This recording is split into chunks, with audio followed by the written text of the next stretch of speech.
त्यांची सरली धार झाला सफल व्यापार हरियाला हाता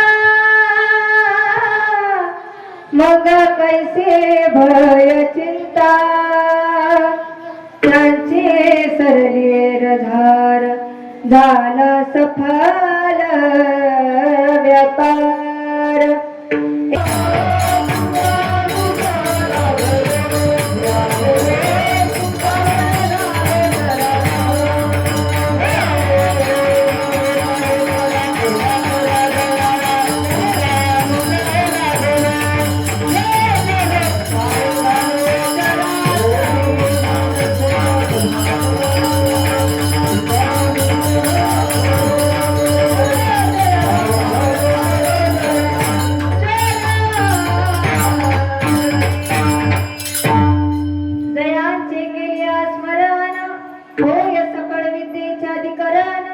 तेची वंदू श्री चरण श्री गुरूंचे ते नमस्कारुनी आता लोकनाथा जगन्नाथा प्राणनाथा प्राणदाता पुण्यवंता पुण्यशीला सद्गुरु राया नमो नमः सद्गुरु राया नमो नमः साठविला हरी जिही हृदय मंदिरी त्यांची सरली धार झाला सफल व्यापार विठ्ठल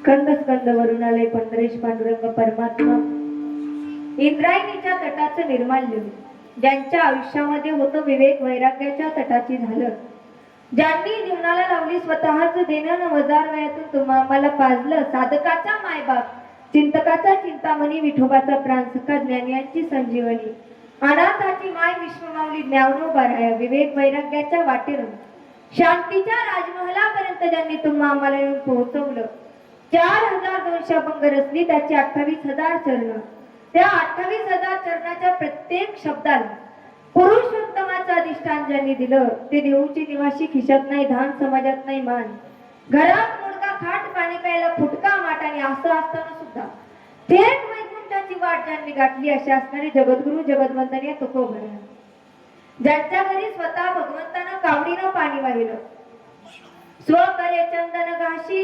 कावडीने पाणी तो भरितो किंवा कावडीने पाणी जागरी चक्र पाणी वाहे अनन्य भक्ती भावे निरावती त्यांची पाय अशा की त्यांची सरली हेरधार. कुणाची हेरधार सरली ऐका. जन्माला आल्याच्या नंतर या भूतलावरती आल्याच्या नंतर एक वेळेस तुकोबारायांचा अंतकाळ जवळ आलाय. त्या ठिकाणी भगवंत तुकोबारायांना नेण्याकरता आले. भगवंत म्हणतायत की तुकोबा आवरा लवकर, व्यापीत भरांचा आमच्या सोबत, आता तुमचा शेवटचा दिवस आहे म्हणे. आणि तुकोबाराय म्हटले देवा अजून थोडे दिवस थांबा, मी स्वतःहून तुमच्याकडे येतो. त्या ठिकाणी थोडे दिवस दिले भगवंतानं. तुकोबाराय प्रत्येकाला विचारत होते माझ्यासोबत यायला कोणी तयार आहे का, माझ्यासोबत कोणी येईल का.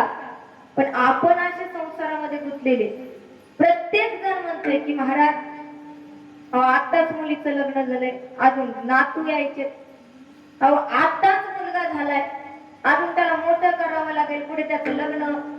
त्या ठिकाणी काही म्हणायचे आताच लग्न झालंय, काही पुढचं बघूत आणि मग येत होत. प्रत्येक जण काही ना काही कारण सांगत होता. तुकोबारायांसोबत जाण्याकरता कोणीच नव्हतं. त्या ठिकाणी जिजाऊ साहेबाला विचारलं, आवली मातेला विचारलं की तू येतेस का. म्हणे अवधा तुम्हीच, तुम्हालाच एवढंच काम आहे. फुटकाची विना त्याला दोन तारण घाली येर झरा पंढरीशी, तुम्हीच जा तिकडं, मला यायचं नाही. त्या ठिकाणी आवली मासाहेब जिजाऊ मासाहेब म्हणतायत की मी येणार नाही. तुकोबाराय निघाले. त्या ठिकाणी इंद्रायणीच्या पलीकडे गेले. भगवंत वाट पाहतच होते. भगवंत नेण्याकरता आले. त्या ठिकाणी गरुड त्या ठिकाणी आलेला होता. आणि गरुड काय पाखराप्रमाणे पक्षाप्रमाणे नाही, गरुड म्हणू नये पाखरू. त्या ठिकाणी पाखरू हा गरुड नाहीये, अगदी अनेक योजने ज्याचं अंतर असा असणारा तो गरुड तुकोबारायांना नेण्याकरता आलेला होता. आणि आता तुकोबारायांना त्या गरुडावरती चढायचंय. त्या ठिकाणी भगवंतापाशी जायचंय, पण जाणार कसे. प्रत्येकाला प्रश्न पडला. प्रत्येक जण विचार करतोय की तुकोबाराय गरुडापर्यंत जाणार कसे. आणि हे पाहण्याकरता त्या ठिकाणी देवता सुद्धा आलेले होते. आणि देवता आलेले होते, देवता सुद्धा पाहत होते की तुकोबाराय आता वरती कसे जातील ते. त्या ठिकाणी त्या देवतांच्या रांगीमध्ये एक काळ नावाचा सुद्धा देवता आलेला होता. काळ यमदेव त्या ठिकाणी तो सुद्धा आलेला होता. त्यानं पाहिलं तुकोबारायांना वरती चढायचंय, पण चढणार कसे. त्या काळानं माथा दिला. त्या काळानं तुकोबारायांना चढण्याकरता त्या ठिकाणी वाकला आणि त्याच्या माथ्यावरती पाय देऊन तुकोबाराय गरुडावरती माथा दिला पाय काय करून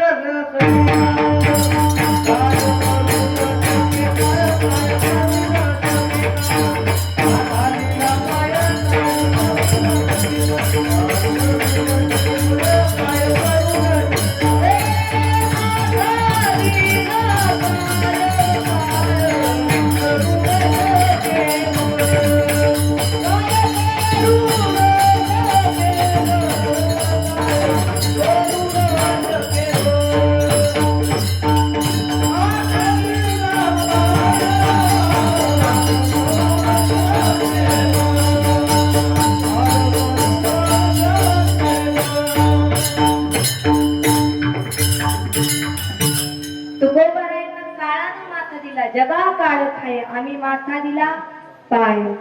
त्या ठिकाणी काळानं माथा दिला. काळावरती विजय तुकोबारायांनी मिळवला. तुकोबारायांनी काळावरती विजय मिळवला. नाथ महाराजांनी सुद्धा काळावरती विजय मिळवला. बघा नाथ महाराज त्या ठिकाणी नाथ महाराजांनी एका षष्टीला देह ठेवला. लक्षात येते तुमच्या, झोपल्या नाही ना तुम्ही महिला मंडळ. नाथ महाराजांनी एका षष्टीला काय केलं, देह ठेवला.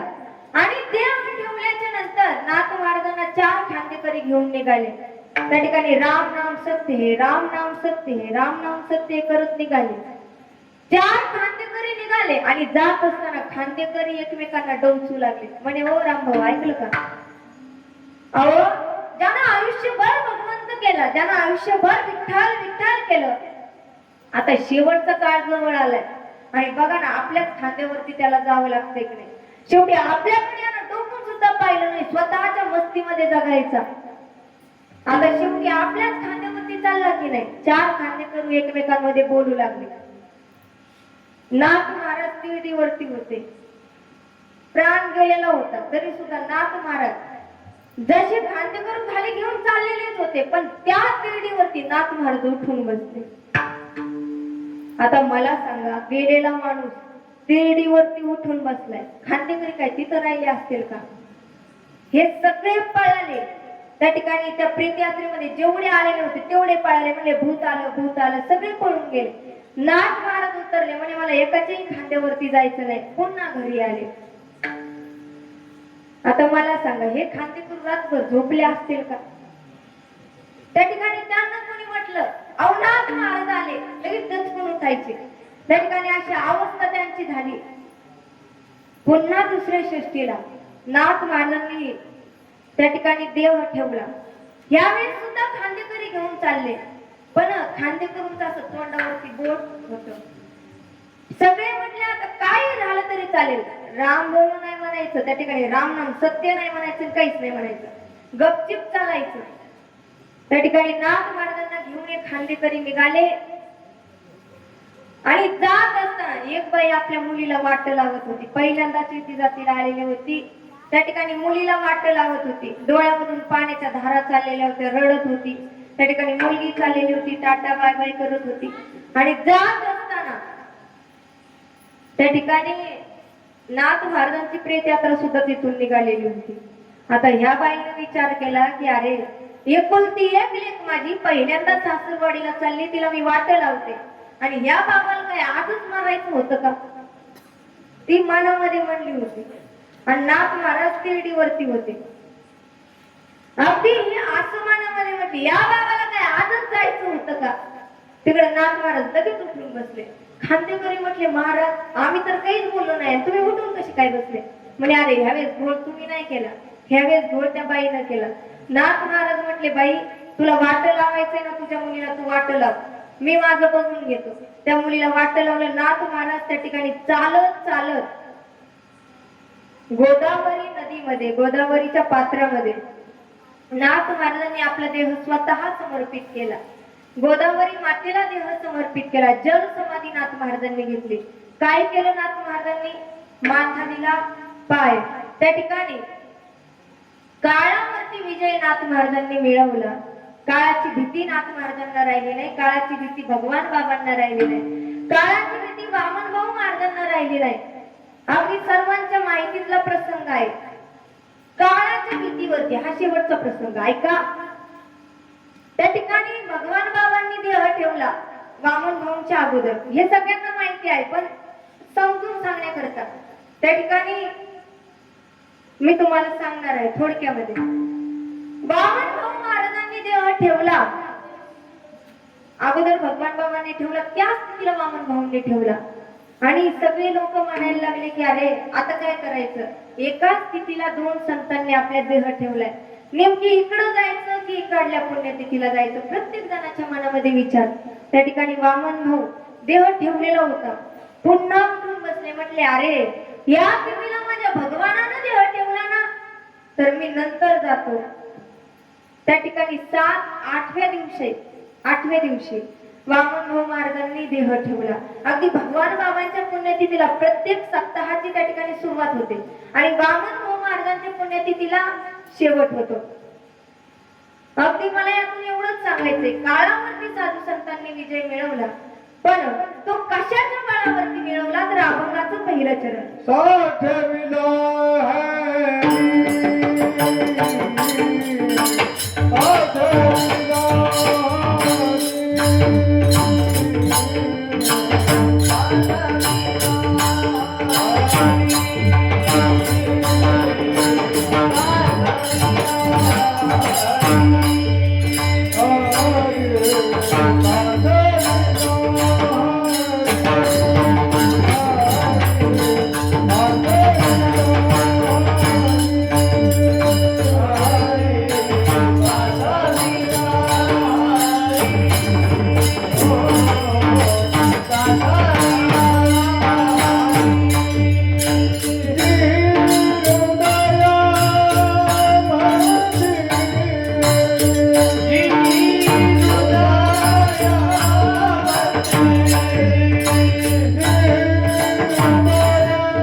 काळावरती विजय मिळवला, साधू संतांची एरझार संपली, जन्म मृत्यूची एरझार संपली, पण ती कशाच्या बळावरती?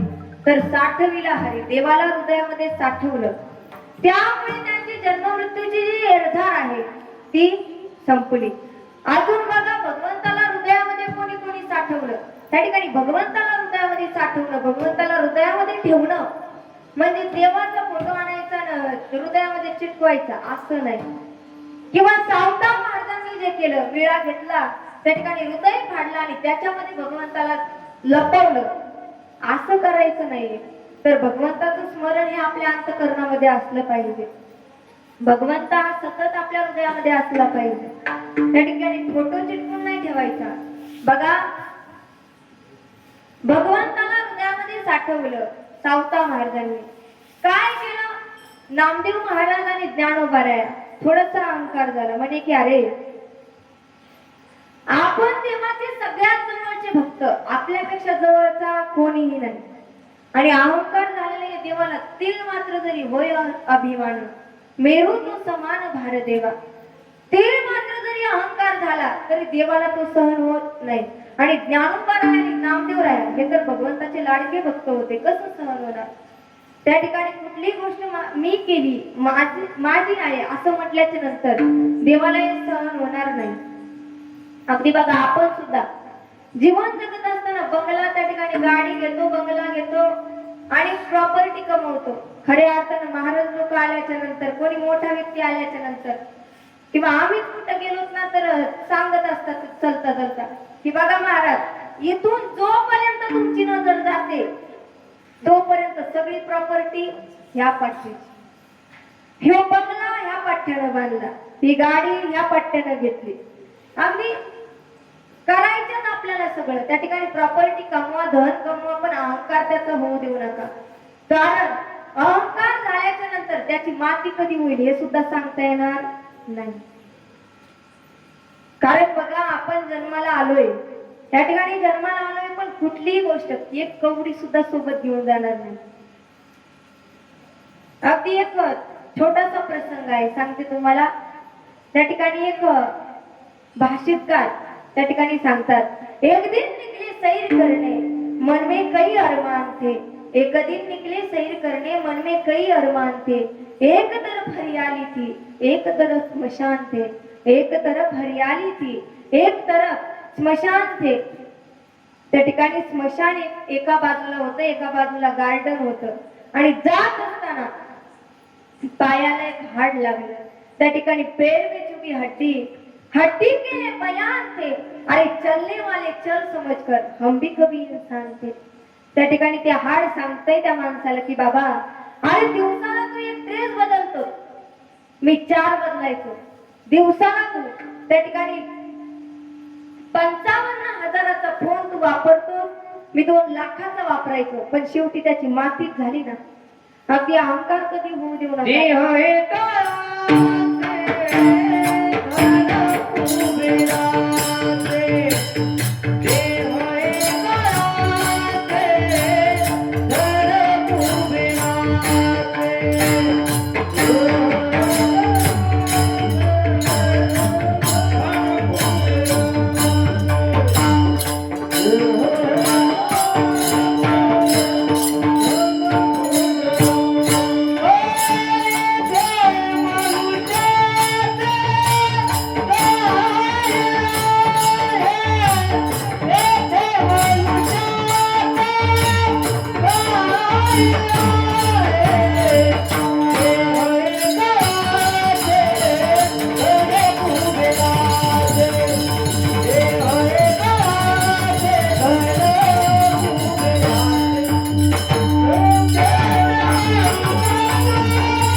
कुबेराचं. मग इथं आपलं काय आहे? त्या ठिकाणी कुठल्याही गोष्टीचा अहंकार होऊ देऊ नका.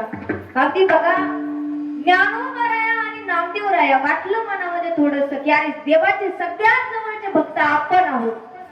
त्या ठिकाणी आपल्यापेक्षा जवळचा दुसरा कोणीही नाही. भगवंत म्हटले की अरे माझ्या भक्ताला अभिमान वाटणं ही चांगली गोष्ट नाहीये. काहीतरी करून अभिमान घालवला पाहिजे. त्या ठिकाणी भगवंत निघाले आणि भगवंत सावता महाराजांच्या मळ्यामध्ये आले. सावता महाराजांच्या मळ्यामध्ये आले, त्या ठिकाणी आरण गावी आले आणि त्या सावता महाराजांच्या मळ्यामध्ये आल्याच्या नंतर सावता महाराज खुरपणी करत होते. अगदी सावता महाराज खुरपणी करत असताना भगवंत महाराजांना म्हणतायत, रूप वेगळं घेतलेलं होतं, म्हणतायत की बाबा मला लपण्याकरता कुठली तरी जागा द्या, कारण माझ्या मागे 2 चोर लागले. काय 2 चोर माझ्या मागे लागलेत, लपण्याकरता जागा द्या.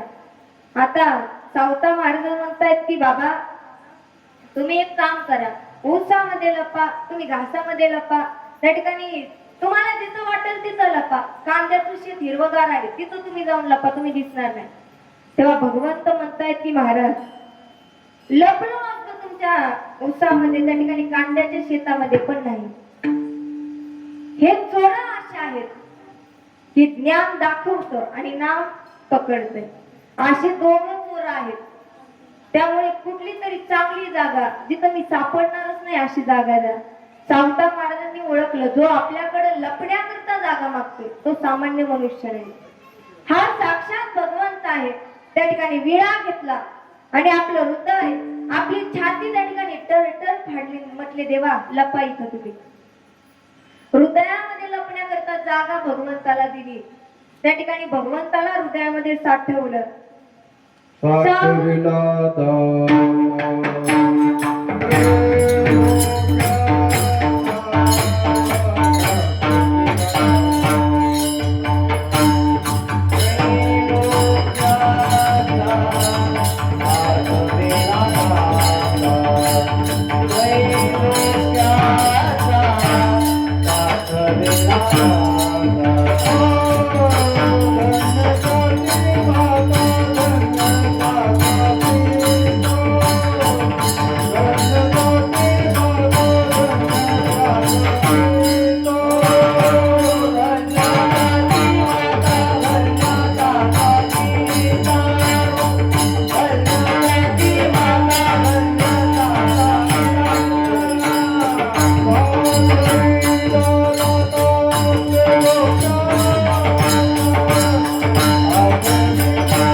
आपल्या एक महिला संत आहेत, सगळ्यांच्या ओळखीच्या आहेत, की भगवंताचं दर्शन दर्शन घेण्याकरता पंढरपुरामध्ये थांबल्या.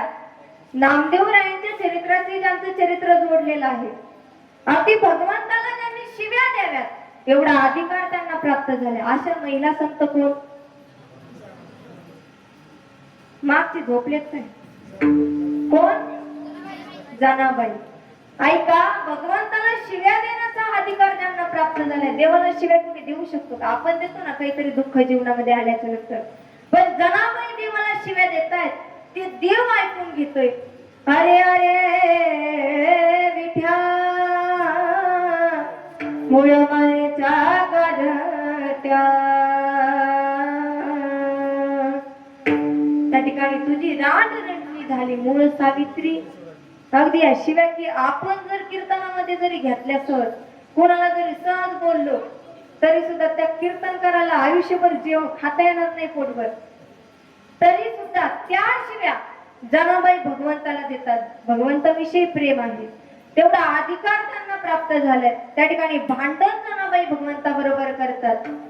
धुंद झाला धुंद झाला तुझा दरबार, झाला तुझा दरबार, धुंद झाला तुझा दरबार, झाला तुझा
ठिकाणी भगवंताला शिव्या देतायत, भगवंता बरोबर भांडण करतात. पुण्यवंत पाताळ लोकी नेला. अरे देवा, काय तुझा दरबार? पुण्यवंत पाताळ लोकी नेला, दरिद्री तो भाग्यवंत केला, चोरट्याचा बहुमान वाढविला, कीर्तिमानाचा अपमान केला. असा असणारा तुझा दरबार देवासोबत भांडण जनाबाई करतायत. अगदी त्यांनी हृदयामध्ये भगवंताला कसं साठवलं. पंढरपुरामध्ये राहिल्या होत्या, त्या ठिकाणी भगवंताचं दर्शन घेण्याकरता अगदी लहान असताना दारामधून दिंडी चाललेली होती. दिंडीमध्ये सुंदर असं भजन चाललेलं होतं. ज्ञानोबा तुकाराम, ज्ञानोबा तुकाराम, अगदी भजन चाललेलं होतं. भजन ऐकलं आणि जनाबाई बाबाला विचारते, बाबा हे सगळे कोण आहेत? म्हणे, बाळा हे सगळे भगवंताचे वारकरी आहेत बाबा. आणि हे कुठे चाललेत? म्हणे, जना अगं हे सगळे वारकरी आपल्या मालकाला भेटायला चाललेत बाबा. आपला मालक म्हणे हो जना, आपण जे काही शेती करतो, आपण जे काही काम करतो ना, ते काम सांगणार सुद्धा आणि त्या कामाचा पगार घेणारा, त्या ठिकाणी पगार देणारा सुद्धा एक मालक आहे. म्हणे बाबा कुठे राहतो तो? म्हणे पंढरपूर मध्ये राहतो. चला ना बाबा आपण पण जाऊ. जना, त्या ठिकाणी तुला नाही जाता यायचं. बाबा का हो, लहान लेकरांना देव भेटत नाही का? म्हणे भेटतो जना, पण तेवढं चालणं तुला व्हायचं नाही. बाबा काही करा, पण मला दिंडीमध्ये घेऊन चला. त्या ठिकाणी जनाबाईला घेऊन वडील निघाले. शेवटी बालहट्ट आहे. त्या ठिकाणी जनाबाईला घेऊन वडील निघाले. पंढरपुरामध्ये आले. पंढरपुरामध्ये आल्याच्या नंतर दर्शनबारीला लागले आणि दर्शनबारीमध्ये चालत असताना त्या ठिकाणी पांडुरंगाचं त्या ठिकाणी मंदिर, पांडुरंगाची सुंदर अशी मूर्ती समोर आली. जनाबाईनं दर्शन घेतलं, सगळ्या वारकऱ्यांनी दर्शन घेतलं, पुढे निघाले. जनाबाईनं त्या ठिकाणी देवाच्या पायाला घट्ट मिठी मारली. म्हणे आता मी गावाकडे जाणार नाही. देवाला पाहिलं आणि त्याच ठिकाणी भगवंताला हृदयामध्ये साठवलं आणि सांगितलं बाबाला की बाबा आता गावाकडे जायचं नाही, मला याचंच दर्शन घेण्याकरता याच ठिकाणी राहायचंय, मला याच्याच पाशी राहायचंय. त्या ठिकाणी हृदयबंदी खाना केला. आत विठ्ठल कोंडीला, देवाच्या पायाला घट्ट मिठी मारली, जायला तयार नाही. काय करावं काय करावं?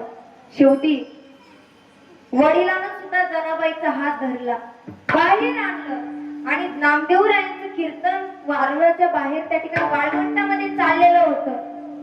सुंदर कीर्तन रंगामध्ये आलेलं होतं आणि नामदेवराया हे सतत भगवंताचं कीर्तन एकादशीच्या दिवशी वाळवंटामध्ये करायचे. त्या ठिकाणी एवढा आनंद असायचा, एवढा आनंद असायचा. एकच टाळी झाली, एकच टाळी झाली चंद्रभागी वाळवंटी, एकच टाळी झाली चंद्रभागी वाळवंटी. माझा ज्ञान राजा, माझा ज्ञान राजा गोपाळाची लाया वाटी, माझा ज्ञान राजा गोपाळाची लाया वाटी.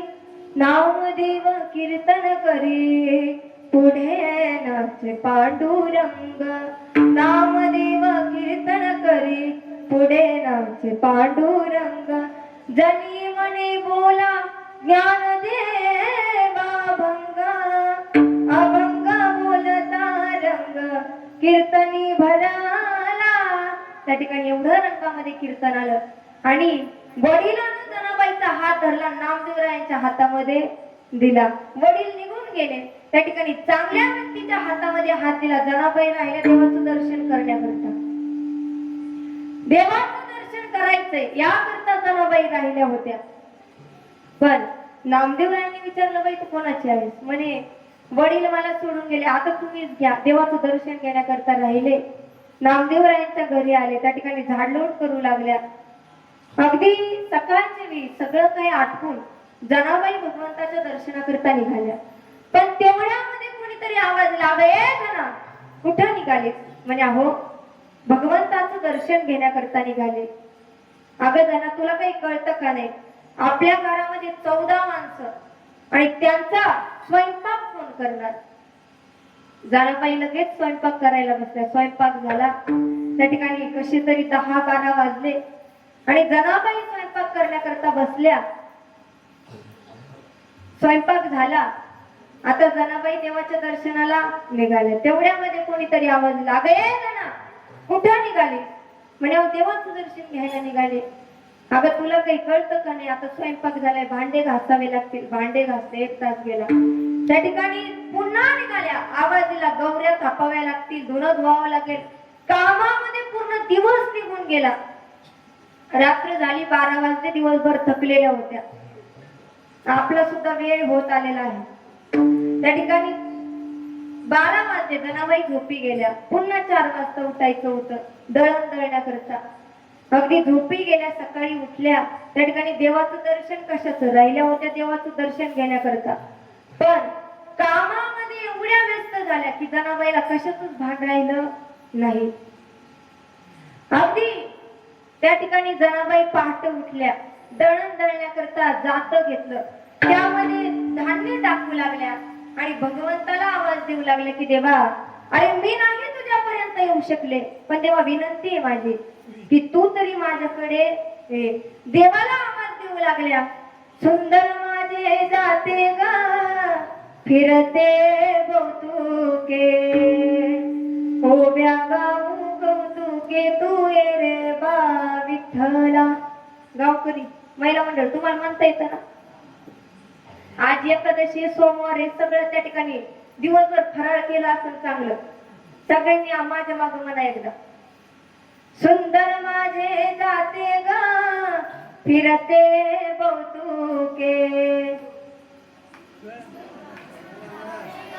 मला ऐकायला जरा कमी मोठी म्हणा, सुंदर माझे जाते ग फिरते कौतुके.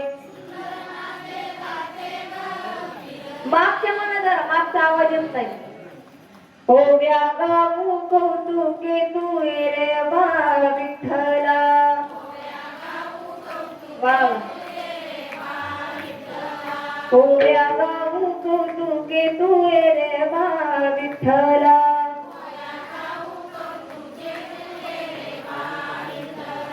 सुंदर माझे जाते ग फिरते कौतुके.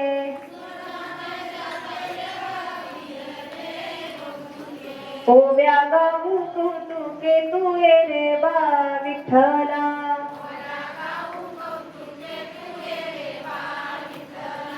जीव शिव दोन्ही खुंटे गे प्रपंचाचे नेटे गे, लागुनी पाची बोटे गे तू ये रे बा विठ्ठला. सुंदर माझे जाते गा, टाळी वाजवा, पकड वाजवा. सुंदर माझे जाते गा फिरते कौतुके, ओव्या गाऊ कौतुके तू ये रे बा विठ्ठला.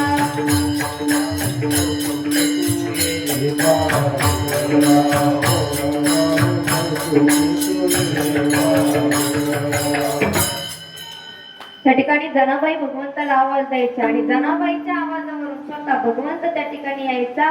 जनाबाईचं दळण दळू लागायचं. मला तुम्हाला एवढंच सांगायचंय, राहिल्या कशा करता होत्या?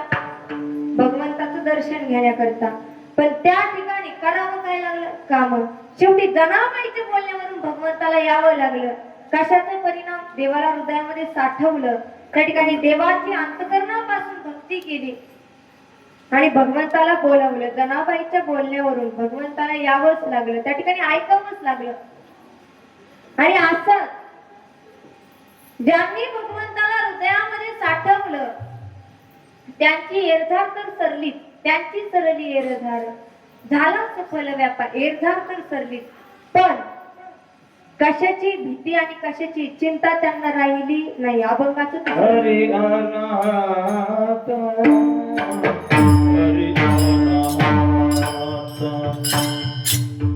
Hari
Thank you.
हरी आला हाता मग कैसी भय चिंता.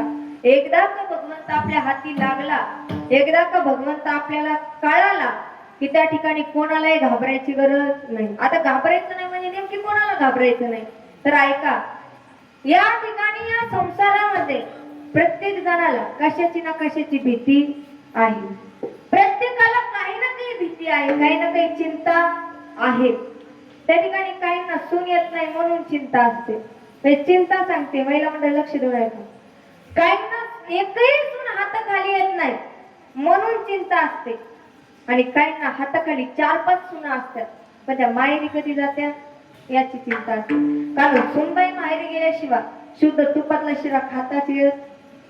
बरोबर आहे का? भांडणं होतेत ना तुमच्याकडे? नाहीत ना होत? हा, इकडल्या सासू सुना भांडणं करत नाही. आणि मला ओळखता येतं बरं का सासू सुनांचे भांडणं होतात की नाही. मी एक विचारते, इकडच्या सासू सुना भांडणं करत नाहीत, बरोबर ना? नाही तर अशा अशा अशा अशा मान हलवा करा तुम्ही. फराळ नाही केलं का तुम्ही? इकडच्या सासू सुनांचे बिलकुल भांडणं होत नाहीत. आता तुम्ही म्हणाल हे महाराजांना कशावरून कळालं, तर ते सुद्धा तुम्हाला सांगून जाते. तुमच्या गावाला सांगते, दुसरीकडे कुठं सांगत नाही. इथल्या सासूंचे खोबऱ्याच्या उलट्या वाटीसारखे झालेले गाल जे आहेत ना, त्याच्यावरून कळलं की इथल्या सासू सुना भांडणं करत नाहीत. सुना खूप जीव लावतात तुम्हाला, बरोबर आहे ना? बघा, त्या ठिकाणी कोणाला सुना येत नाही म्हणून चिंता असते. काहींना 4-5 हाताखाली असतात, त्या माहेरी जाण्याची चिंता असते. काहींचं लग्न जमत नाही म्हणून त्यांना चिंता असते. प्रत्येक जण काही ना काही चिंतेमध्ये, काही ना काही दुःखामध्ये आहे. त्या ठिकाणी प्रत्येकाला काही ना काही भीती आहे. एखादा जर पहिलवान असेल तर त्याला भीती असते आपल्यापेक्षा ताकदवर दुसरा कोणी असेल का नाही, त्याला सुद्धा चिंता असते. आपल्याला चिंता असते काळाची, आपल्याला चिंता असते संसाराची. त्या ठिकाणी काळाची चिंता ही आपल्याला असते.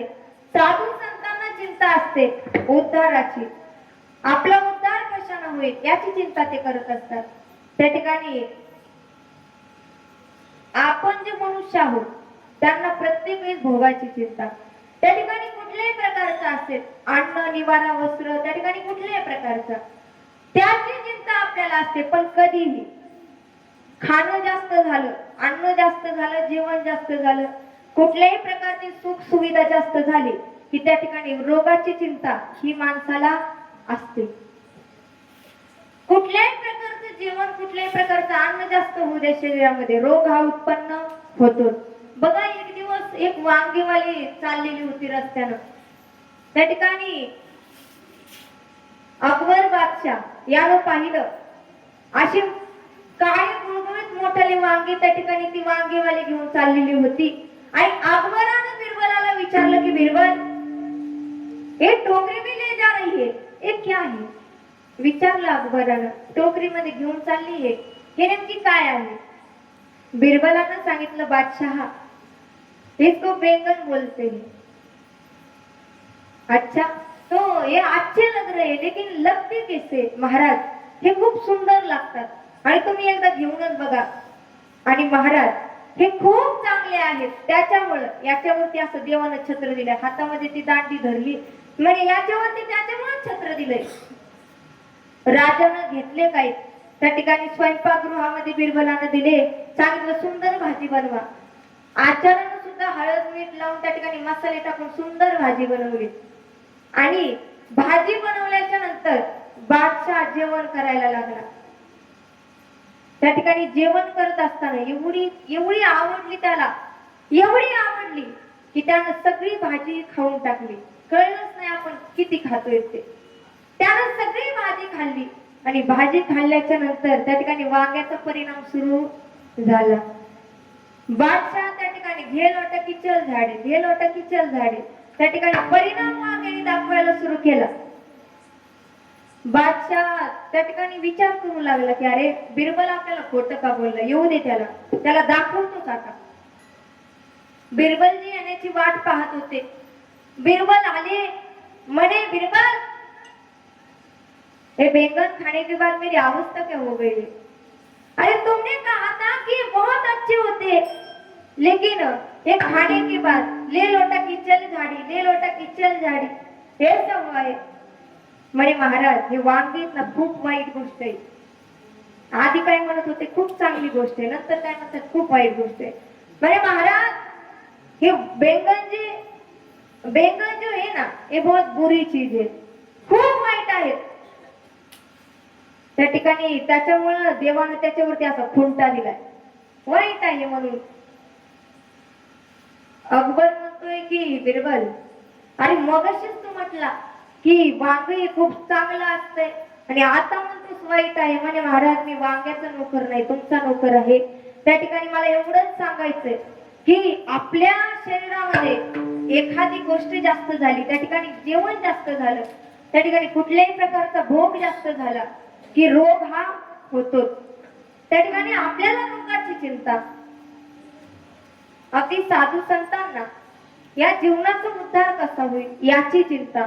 पण एकदा का भगवंताला आपण प्राप्त केलं, एकदा का भगवंत हा आपल्याला भेटला की त्या ठिकाणी कुठल्याही प्रकारची चिंता हिमरत नाही. अगदी भय चिंता ही सगळी समूळ नाहीशी होते. कशानं? भगवंत भेटल्याच्या नंतर भगवंताच्या नामाचे स्मरण. विठ्ठल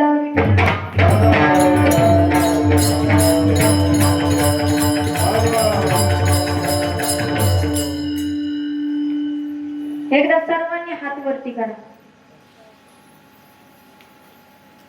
जय हो. ज्यांना ज्यांना दिले त्यांनी करा, ज्यांना नाही त्यांनी नाही केले तरी चालते. आणि महिला मंडळ, एक महत्वाची सूचना की उद्यापासून कीर्तनाला येत असताना तुम्ही नवी साडी घालून येत जा. कारण आपल्या कापटामध्ये किती साड्या आहेत ना हे सांगायची गरज नाही. एका दिवशी पडन सगळं अंगावरती जाताना बुजून, त्यापेक्षा रोज एक नवीन साडी घालून येत जा. त्या ठिकाणी जल्लोषानं आनंदाने हा सप्ताह साजरा करा. सगळ्यांनी हातावरती घ्या. भगवान बाबांचं वामनभावांचं भजन आपण एकदा करू. भगवान बाबा जय, भगवान बाबा वामन भाऊ जय, जय भगवान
परमार्थामध्ये सगळ्यात जास्त महत्व जे आहे ते गुरूंना आहे. या ठिकाणी श्री गुरु सारिका असता पाठी राखा इतरांचा लेखा पूर्ण करी. गुरूंचा जर हात शिष्याच्या पाठीमागे असेल तर त्याला या जगामध्ये कोणालाही घाबरायची गरज नाही, त्या शिष्याला कोणालाही घाबरायची गरज नाही. एका गुरूचा हात पाठीवरती पाहिजे. या ठिकाणी सुंदर अशी पावलं हे विद्यार्थी खेळतायत. अगदी बघा, भगवंत जर का एकदा आपल्या हाती आला, भगवंत एकदा जर का आपल्याला सापडला तर त्या ठिकाणी कुठल्याही गोष्टीला घाबरायची गरज आपल्याला नाही. भय चिंता त्या व्यक्तीला नाही. अगदी चिंताही कुठल्या गोष्टीची करायची गरज नाही. अगदी बघा, माणूस हा पैसे नसल्यावरती एवढा खचत नाही, त्या ठिकाणी मानसिक त्रासाने एवढा खचत नाही. अगदी शेजाऱ्या पाजाऱ्यांच्या त्रासाने एवढा खचत नाही तेवढा त्या ठिकाणी चिंता करून खचतो. आणि चिंता ही एवढी घातक आहे आणि अशी असते आपली चिंता. काही जण उगाच चिंता करत बसतात कुठल्याही गोष्टीची. त्या ठिकाणी चिंता कशाची करावं हे तरी कळलं पाहिजे. बघा, का एक जण असा याच्यावरती बसला होता ओट्यावरती, आणि ओट्यावरती बसून रोज त्याच्या दारातून एक म्हैस जायची. कोण? म्हैस पांढऱ्या कलरची. आपल्याकडे काळा कलर आहे ना म्हशीचा. बघा, एक काळ्या कलरची म्हैस जायची आणि त्या म्हशीचे असे गोल गोल शिंग होते, मोठ्याले शिंग आणि गोल गोल होते. त्या ठिकाणी गोल गोल शिंग त्या म्हशीचे होते. या माणसाला टेन्शन यायचं, चिंता करायचा हा की अरे ही एवढी मोठी म्हैसीचे गोल गोल शिंग आणि हिचे गोल गोल शिंग, याच्यामध्ये जर आपण आपलं गोल गोल डोकं घातलं तर किती भारी होईल. हा चिंता करायचा, काय होईल डोकं घातल्याच्या नंतर नक्की काय होईल, चिंता करायचं, टेन्शन घ्यायचं. आणि एक दिवस ती म्हैस रस्त्यानं चाललेली होती आणि जात असताना खूप दिवस त्यानं विचार केला, खूप दिवस चिंता केली याची, म्हणजे बिना कामाचं टेन्शन. आणि त्यानं खूप दिवस विचार करत एक दिवस त्या म्हशीच्या शिंगामध्ये डोकं घातलं. आता मला सांगा, म्हशीच्या शिंगामध्ये यानं डोकं घातलंय, ती म्हैस काय आरती ओवाळील कायची? नाही ना. म्हशीनं धरलं शिंगामध्ये आणि गावाच्या बाहेर गटारामध्ये नेऊन टाकलं. अशी अवस्था झाली. कशानं? व्यर्थ चिंता केल्यानं. व्यर्थ चिंता कधी? एका राजानं बघा, एक राजा चिंता करत होता की अरे, त्याने एका ज्योतिषीला हात दाखवला आणि हात दाखवल्याच्या नंतर विचारलं की महाराज सांगा, माझी संपत्ती किती दिवस टिकेल? त्या ज्योतिषीनं राजाला सांगितलं, महाराज तुमची संपत्ती ही 7 पिढ्या खातील एवढी टिकेल म्हणे. आणि 8वी पिढी, 8व्या पिढीचं काही सांगू शकत नाही. हा टेन्शन घ्यायला लागला की अरे माझ्या 8व्या पिढीचं कसं होईल, 8व्या पिढीचं कसं होईल. अगदी चिंतेनं राजा जेवण करत नसत. त्या ठिकाणी तब्येत बारीक व्हायला लागली राजाची आणि राजा चिंता करत होता. हे प्रधानानं एक दिवस पाहिलं, विचारलं महाराज चिंता कशाची करता? खूप विचारणा केल्याच्या नंतर राजानं सांगितलं की अरे ज्योतिषानं सांगितलंय की 7 पिढ्या खातील एवढी संपत्ती माझी आहे, पण 8व्या पिढीचं काय? म्हणे महाराज 8व्या पिढीची कशाला चिंता करता? पण महाराज ऐके ना. त्या ठिकाणी म्हणे 8व्या पिढीचं कसं होईल, 8व्या पिढीचं कसं होईल.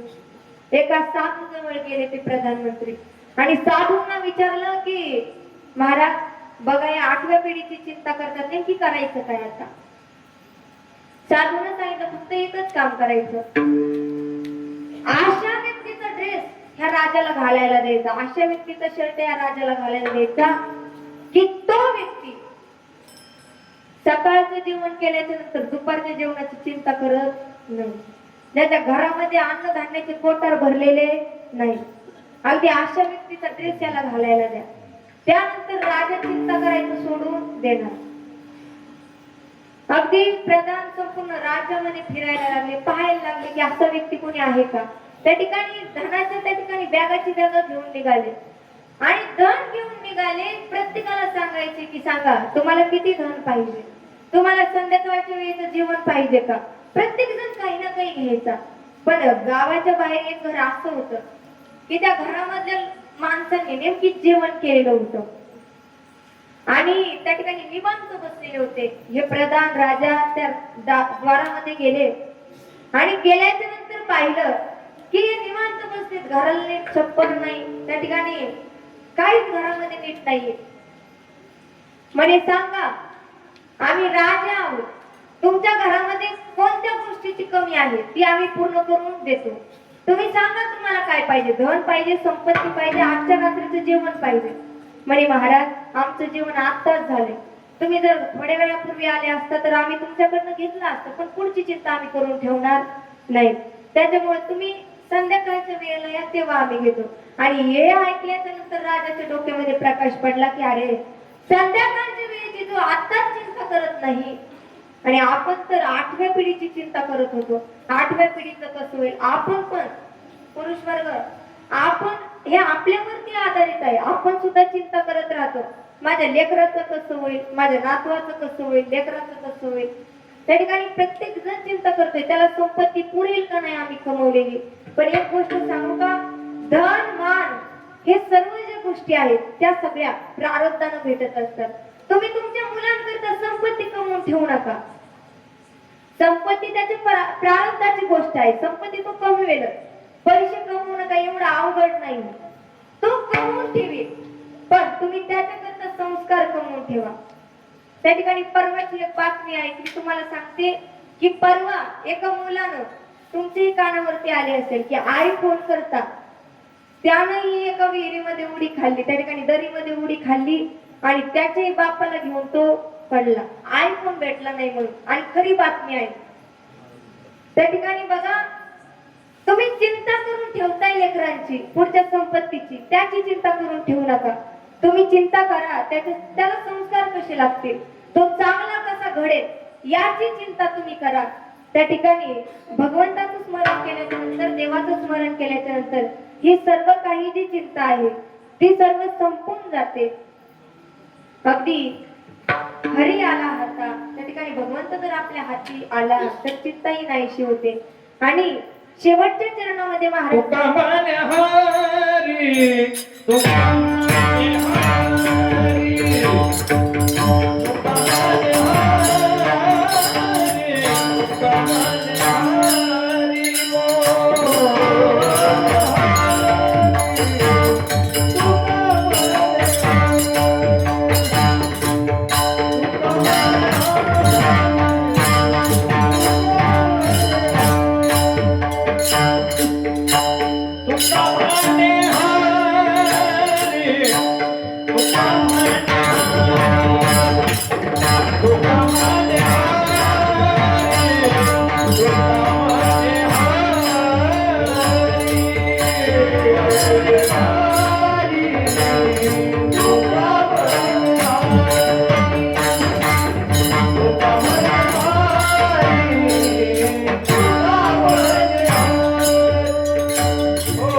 या ठिकाणी सर्वांची माफी मागून मी सांगते, माझी चूक मी मान्य करते. मी सुद्धा अजून एक शिष्यच आहे. अगदी गुरुवर्यांच्या आशीर्वादाने, गुरुवर्यांच्या शिकवणीप्रमाणे जे काही मला तुम्हाला या ठिकाणी तुमच्यासमोर मांडता आलं ते मांडण्याचा प्रयत्न मी केलेला आहे. या ठिकाणी अभंग आहे तुकोबारायांचा, साठविला हरी जीही हृदय मंदिरे, त्यांची सरली येरधार झाला सफल व्यापार, हरी आला हाता मग कैसी भय चिंता, तुका म्हणे हरी काही उरोने दिवरी.